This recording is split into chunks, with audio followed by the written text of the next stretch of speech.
Hello traders, this is Rich Derrick from tradesight. This is the afternoon look at the scans for the coming session that will be Tuesday, February 19th, 2013. Right now we've got a little bit of a distribution session going on where the major averages are a little bit weaker.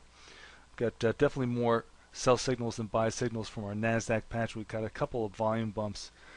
Volumes up in Cyna, volumes up in SanDisk, and volumes up in First Solar. Definitely keep an eye on SanDisk for this coming week. This one looks a little suspect.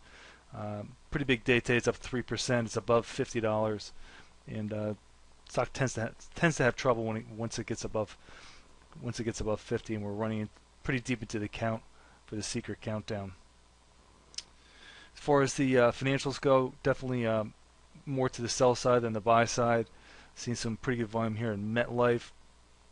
Citigroup had a really strong beginning of the week and it's starting to fizzle out now, down 1.5%. So keep an eye on the financials here for perhaps getting a little bit tired next week.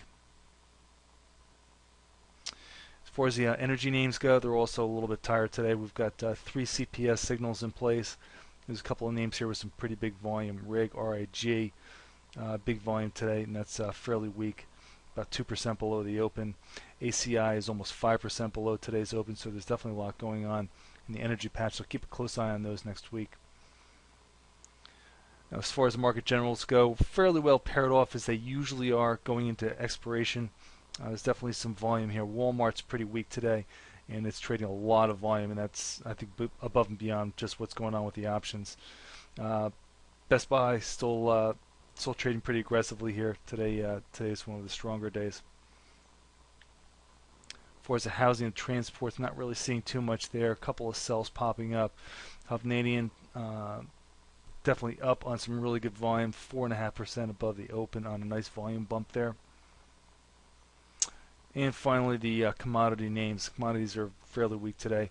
We've seen some sell signals here. We got a camo sell signal in ACH, SLW, and FCX are both flirting with sell signals. So that's gonna be it for today. We'll catch up with you again soon. And as always, this has been Rich Derrick from tradesight, and thanks for listening.